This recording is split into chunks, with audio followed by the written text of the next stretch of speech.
what if sinabi ko sa inyo merong thing as keto ice cream? At ito na nga, pinadalahan tayo ng keto ice creams na ito-try natin for today's video. Strawberry, mint chip, and salted caramel. We are unboxing keto salted caramel, keto mint chip ice cream, and keto strawberry. Ngayon, mag-imbento tayo. Ang una ko naisip actually is keto salted caramel float. So let's try to make one today.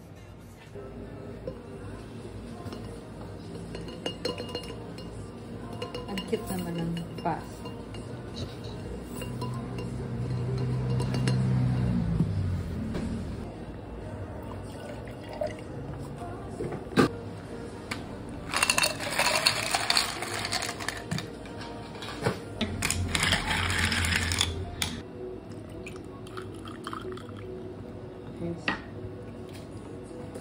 Ice for the float. What? Looks so good. And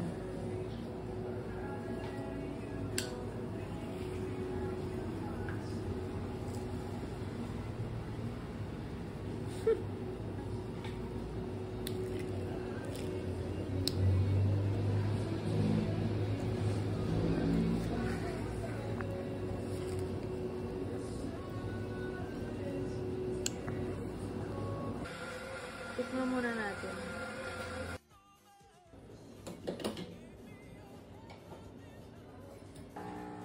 Hindi mo nalang it's keto. And ayun nga, must try itong salted caramel keto ice cream. Yes, keto! Akalain mo yun, hindi talaga siya halata. Time, let's go to the second keto ice cream na binigay nila. Next natin, so mint chip. Tikman muna natin.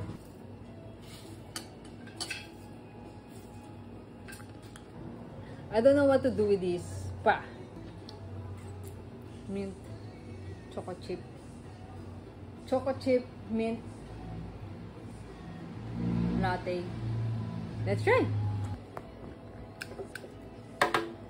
Let's try to make peppermint blended drink.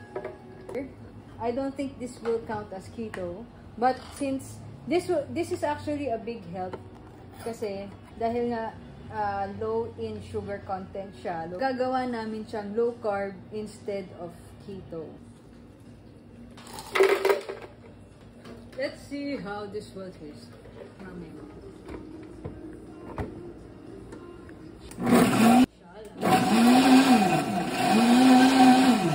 Done! Let's now try it. And get a cup.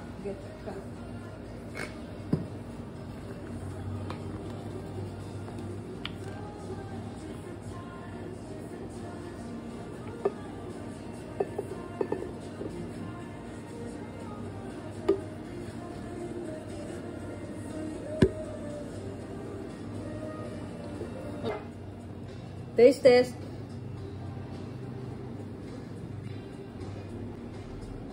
Uy, masarap siya. Hindi ako nagjo-joke. Tikman mo to. Biased ba to as a chocolate chip na person? Mas masarap to na may espresso. Harap. Lumabas yung lasa niya.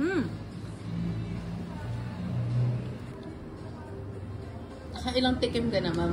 No bias review. Masarap talaga siya. No joke. Ginawa ko siya lacto-free para mainom ko siya. So, akin na to. Nagulat talaga ako sa outcome ng drink. It is really so good. So, you better try it. Sarap na siya nung ice cream pa lang. Mas sumarap siya nung ginawa ko siyang drink. So, if you are, diabetic or looking for something keto, try this ice cream out. Naman natin ang strawberry keto ice cream. Let's see if we can make this keto version. Kasi meron kaming berry cream ice blended. Now, let's try it with and make it either low carb or keto. Unboxing. Paano itsura? So, i-compute ko pa lang kung magiging keto siya or low carb. We're gonna add 2 scoops. 40, 50. Usually, sa berry cream ice blended drink namin, meron siyang strawberry fruit and strawberry sauce. Pero baka mawala na talaga kami sa pagka-keto o low carb. For now, try muna natin ng walang sauce and fruit. Let's see if pasado pa rin siya.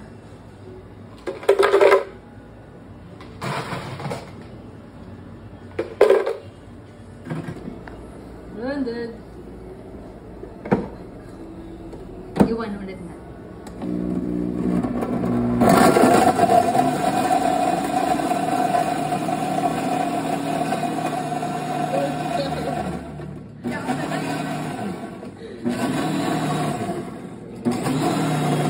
It's so smooth. Smooth as butter. Wow. Army yan.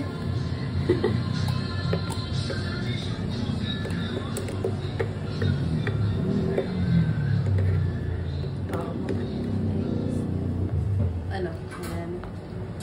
Wait. Hi po.